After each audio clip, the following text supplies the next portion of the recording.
오늘 저에게 주시는 하나님의 말씀은 구약성경 출애굽기 40장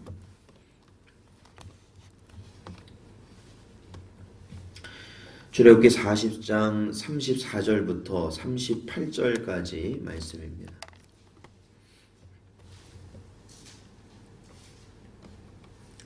출애굽기 40장 34절부터 38절까지 말씀 함께 봉독하겠습니다.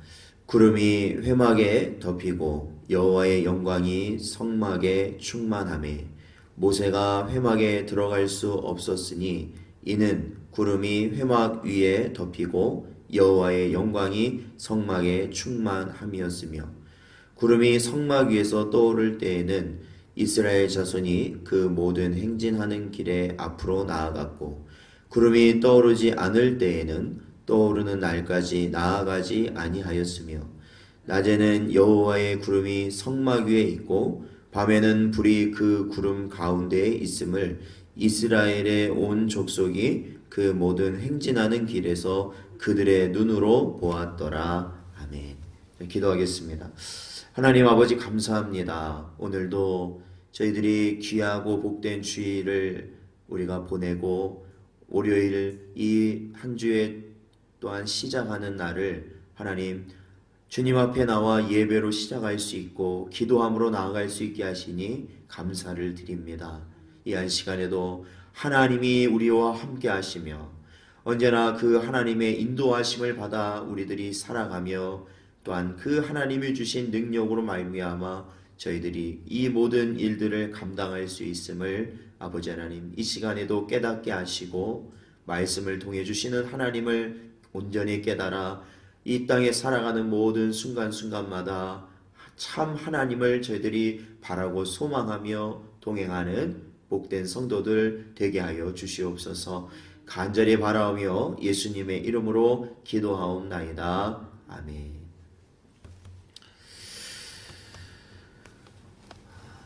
이제 오늘 저희들 본문 말씀은 출애굽기의 마지막 장을 저희들이 본문으로 저희들이 보았습니다. 저희들이 출애굽기를 보면 하나님께서 크신 은혜 가운데 이스라엘 백성들을 이끌어내시고 그 이끄신 가운데는 하나님의 놀라우신 은혜와 사랑이 이스라엘 백성들, 즉 성도들에게 있었음을 우리는 잘 살펴보았습니다. 심지어는 이스라엘 백성이 하나님을 반역하여서 금송아지를 짓고 만들어서 우상을 섬기는 가운데서도 하나님은 이들을 진멸하지 아니하시고 참으셔서 그들에게 더욱더 크신 은혜를 더하셨습니다. 그리고 하나님께서는 이들과 함께하고 계시다는 것을 이들의 눈으로 목도하며 그들이 항상 느낄 수 있도록 이들의 장막들 가운데 하나님의 집인 성막을 짓게 하시고 그 성막을 지음으로 하나님이 언제나 이 백성들과 함께 하심을 또한 알게 하셨습니다. 특히 이 성막을 지을 때는 하나님께서 지명하신 자들에게 하나님이 지혜를 주셨다라고 성경은 기록하고 있습니다. 많은 사람들이 있지만 그 가운데 대표적으로는 부살엘과 오홀리압이라는 인물이 등장합니다. 사실 이들이 어떠한 선천적으로 그러니까 뭔가 이렇게 선천적으로 이러한 장막을 짓는 것이 잘하는 사람인지 아닌지는 알 수가 없습니다. 이게 성경에는 그게 나오진 않아요. 근데 확실한 것은 무엇이냐면 하나님께서 성막을 짓는 데 있어서 이들을 지명하셨고 이들을 지명하신 이후에 어떻게 하셨냐면 하나님이 그것들을 감당할 수 있는 지혜와 능력을 주셨다라고 성경은 기록하고 있기 때문에 그렇습니다. 우리가 어제 주일 말씀에서도 나눴던 것처럼 지혜와 지식의 근본은 우리 여호와 하나님 한 분에게 있다라는 것들 저희들이 보았을 때 이 모든 지혜는 하나님께로부터 오는 것이다라는 것이죠. 그러니까 신령한 우리가 알지 못하는 하나님의 그 신령한 것을 깨달을 수 있는 지혜도 하나님께서 우리에게 주시지만 이 땅에 살아가면서 우리가 인생으로서 살아가는 모든 이치와 그 모든 것들을 습득하는 지혜 역시도 하나님께서 우리에게 주신다라는 것이죠. 하나님께서. 그래서 열왕기상 4장 29절에 보면 하나님이 솔로몬에게 지혜와 총명을 심히 많이 주시고 또 넓은 마음을 주시되 바닷가의 모래같이 하시니 라고 기록하고 있습니다. 우리가 잘 아는 솔로몬, 그는 너무나도 지혜가 뛰어난 사람이었다라고 성경은 기록하고 있지 않습니까? 그래서 다른 나라의 모든 사람이 솔로몬의 지혜를 부러워하였다라는 거예요. 그런데 그 지혜의 근본이 어디에 있느냐? 하나님이 솔로몬에게 지혜와 총명을 주셨기 때문에 그가 지혜로운 왕일 수 있었다라는 겁니다. 주의 일을 감당함은 오직 하나님이 주시는 지혜로 감당하는 것입니다. 즉 하늘의 지혜로 우리가 그 일들을 감당하는 것이죠. 우리가 하는 것 같지만, 우리가 움직이는 것 같지만, 우리의 가진 지식으로 무언가 하는 것 같지만 결정적으로 우리가 주의 일을 할 수 있는 그 순간은 하나님의 지혜가 우리를 이끌어 가시는 거라는 것이죠. 우리를 그 일을 감당할 수 있도록 하신다라는 겁니다. 그러므로 사랑하는 성도 여러분, 언제나 우리가 하나님이 주시는 지혜 가운데 하나님의 일을 감당할 수 있는 여러분 되시기를 축원드립니다. 하나님의 지혜가 없다면요, 하나님이 원하시는 대로 우리가 그 일을 감당할 수가 없다라는 거예요. 사람이 얼마나 그 마음에 많은 것들을 담고 있습니까? 그 중에 한 가지는 뭐냐면 내 생각대로 하려는 것이 너무나도 많다라는 것이죠. 하나님께서는 이렇게 하라고 말씀하셔도 내 마음속에 이것을 이렇게 내 생각대로 하면 더 하나님께서도 좋아하시겠지, 이렇게 하는 것이 내가 보기에도 좋으니까 하나님께서도 좋아하시겠지라는 생각을 할 때가 너무나도 많다라는 거예요. 그것은 뭐예요? 사람의 지혜다라는 거예요. 하나님의 지혜는 오로지 하나님의 말씀대로 그 일을 감당할 수 있도록 인도하시는 하나님의 은혜다라는 거죠. 그래서 결국 이러한 지혜를 받은 자들의 수고로 하나님이 모세에게 명하셨던 그 성막 설계도 그대로 성막이 지어진다라는 거예요. 그대로가 중요해요. 그대로. 말씀 그대로. 하나님이 원하시는 그대로 이 부살렐과 오홀리압과 또한 택함받은 수많은 사람이 그대로 지었다라는 거예요. 그래서 39장까지는 그 모든 성막이 완성되어지고 이제는 40장에 들어가면 그 완성되어진 성막이 하나님 앞에 드려진다라는 것이죠. 성막을 봉헌하는 장면이거든요.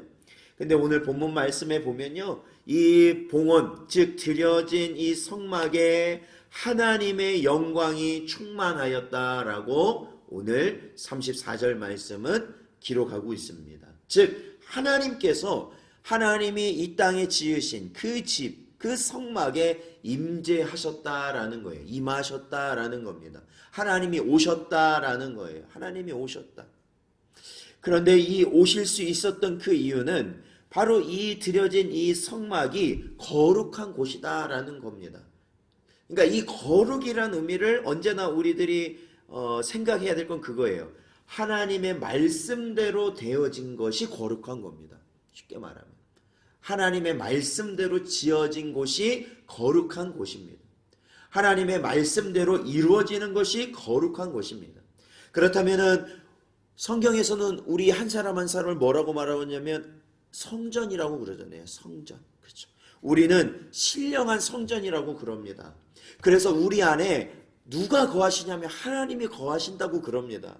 그렇다면 그 하나님이 거하실 신령한 성전이 우리 가운데 이루어진다라는 것은 결국에는 우리가 하나님의 말씀을 조차 살아갈 때 우리의 신령한 성전이 거룩하여지고 그 신령한 성전이 거룩하여질 때 하나님의 영이 우리 안에 충만하시게 된다라는 것이죠. 그게 성경의 가르침이죠. 말씀대로 이루어지는 곳이 하나님이 원하시는 거룩한 곳이다. 거룩한 곳. 그러므로 사랑하는 성도 여러분, 우리는 이 출애굽기를 마무리하면서요, 우리는 하나님의 말씀대로 우리가 따라가며 순종하며 그 삶을 이루어 나가는 것이 결국 우리 마음의 성막을 짓는 짓이다. 마음의 성막을 짓는 길이다. 그리고 그것이 우리의 마음의 성막이 거룩해지는 것이다. 그리고 그것이 성령 충만의 길이다라는 거예요. 성령 충만의 길. 우리는 성령 충만에 대한 많은 생각을 하게 됩니다. 많은 생각을 해요. 성령 충만하기를 언제나 요구합니다. 구합니다. 그런데 정작 그러한 어떠한 구함과 우리의 요구함과는 달리 우리의 마음 가운데 하나님이 정말 계시는가 할 정도의 의구심이 들 때가 너무나도 많다라는 거예요. 왜 나는 항상 어리석은 생각과 또한 어리석은 말과 행동을 할 수밖에 없는 거예요. 왜 세상을 살면서.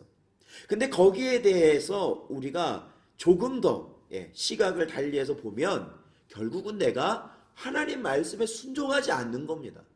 결국은 순종하면 되는 겁니다. 사실은 하나님께서는 그 순종하는 그곳이 하나님이 임하시는 거룩한 곳이라고 말씀하시는 거거든요. 우리가 하나님께 드려지는 예배 순종하면 되는 겁니다. 하나님이 원하시는 대로 순종하면 돼요. 우리가 시간, 우리의 물질, 우리의 모든 삶의 모든 것을 하나님이 요구하신 대로 순종하게 되면 사실 그 순간 우리는 뭐예요? 성령 충만하게 되는 거예요. 내 마음의 평안을 누리게 되잖아요. 내 마음의 기쁨을 누리게 되잖아요. 내가 이 세상의 것을 놓으면 놓을수록 하나님께서 나와 더욱더 함께 하심을 우리는 분명히 느끼게 된다라는 것이죠. 그것이 바로 우리가 이 출애굽기에서 하나님이 이들과 함께 하시기 위하여 말씀하시고 그 말씀대로 그 모든 것들을 이루신 이후에 하나님이 임재하셨다라는 겁니다. 자, 오늘 이 본문 말씀을 보면요. 그 하나님의 임재하심 이후에 어떠한 일들이 일어납니까? 36절에 보면요. 이제는요. 하나님이 이 백성을 직접 인도하십니다. 인도하세요. 그렇잖아요. 그래서 어떻게 인도하신다고 말하냐면 36절에 보니까 구름이 성막 위에서 떠오를 때에는 이스라엘 자손이 그 모든 행진을 하는 길에 앞으로 나아갔고 구름이 떠오르지 않을 때는 떠오르는 날까지 나아가지 아니하였다라는 거예요. 그러니까 우리가 그거잖아요. 하나님이 우리를 이끌어 가시면 우리가 그 길을 따라가고 하나님께서 거기에서 그 자리에 멈추어 계시면 우리도 그 자리에 멈추어 있는 거예요. 멈추어 있는 거예요. 거기에 우리의 무슨 생각이 들어갈까요? 아니면 거기에 우리가 어떠한 고민이 들어갈까요? 근심이 들어갈까요? 아니죠. 오직 내 앞서 가시는 하나님만을 바라보고 살아가게 되는 거예요. 왜? 하나님의 말씀대로 되어질 때 하나님은 우리 안에 임재하시고 하나님은 우리를 이끌어 가신다는 거죠. 하나님의 백성을 이끌어 가신다는 거예요. 자, 38절에 보니까 낮에는 여호와의 구름이 성막 위에 있고 밤에는 불이 그 구름 가운데에 있음을 이스라엘의 온 족속이 그 모든 행진하는 길에서 그들의 눈으로 보았더라. 하나님을 보면서 사는 것이죠. 하나님을 보면서. 그러니까 그 시작은 어디냐? 하나님의 말씀대로 순종하고 그 말씀대로 이루어질 때 결국 우리는 하나님을 보게 된다라는 것이. 하나님을 보게 돼요. 그 말씀으로 내가 이루어질 때 하나님을 우리는 보게 된다라는 거예요. 누가복음 11장 28절에 보니까 예수께서 이르시되 오히려 하나님의 말씀을 듣고 지키는 자가 복이 있느니라 하시니라. 아멘. 이 복이 어떤 복일까요? 하나님을 보게 되는 복을 누리게 될 줄로 믿습니다. 하나님을 보게 돼요. 말씀대로 우리가 살지 못하고 방황하고 근심하며 힘들 때 하나님이 보이지가 않아요. 하나님이 보이지 않아요. 그런데 그 말씀대로 우리가 순종하니까 결국 하나님을 목도하게 되더라. 사랑하는 성도 여러분, 오늘 이 한 주의 시작이 되는 이 월요일 이 시간을 우리는 어떠한 마음으로 시작해야 될까요? 하나님의 말씀을 순종함으로 하나님을 보는 은혜가 있게 되시기를 축원드립니다. 세상을 보고 사람을 보고 우리의 처한 환경을 보는 것이 아니라 하나님을 바라보고 내가 가고 있음을 누리실 수 있는 여러분 되시기를 축원드립니다. 그래서 모든 순간 내 눈과 내 마음과 너의 모든 행동이 오직 나와 함께 하시는 그 하나님의 그 크신 기쁨 가운데 그 은혜 가운데 살게 되시는 은혜가 있으시기를 주님의 이름으로 축원드립니다. 기도하겠습니다. 하나님 아버지 감사합니다. 이 한 시간에도 저희들에게 은혜 주셔서 아버지 하나님 주님을 바라볼 수 있는 복을 누리는 길을 깨닫게 하시니 감사합니다. 하나님 말씀에 순종케 하시고 하나님 그리하여서 우리의 마음의 성막이 거룩하게 되게 하여 주시옵시고 하나님 우리 안에 충만하게 임재하여 주시옵소서. 우리의 길을 이끌어 주시옵시고 아버지 하나님 우리를 이끄시는 그 하나님을 바라볼 수 있는 은혜를 허락하여 주시옵소서. 아버지 하나님 지금도 나의 눈앞에는 세상에 많은 것들이 보입니다. 아버지 하나님 산적해 있는 많은 것들이 우리 눈앞에 보입니다. 그럼에도 불구하고 아버지 하나님 이제 주님의 말씀에 순종하기를 간절히 바라는 이유는 하나님을 바라보기 위함입니다. 나를 앞서 인도하시는 하나님의 구름과 불기둥을 바라보기 위함입니다. 주여 우리의 심령을 불쌍히 여기시고 오로지 하나님을 바라보며 사는 삶을 살아가는 저희 모두가 되게 하여 주시옵소서. 간절히 바라며 예수님의 이름으로 기도하옵나이다. 아멘.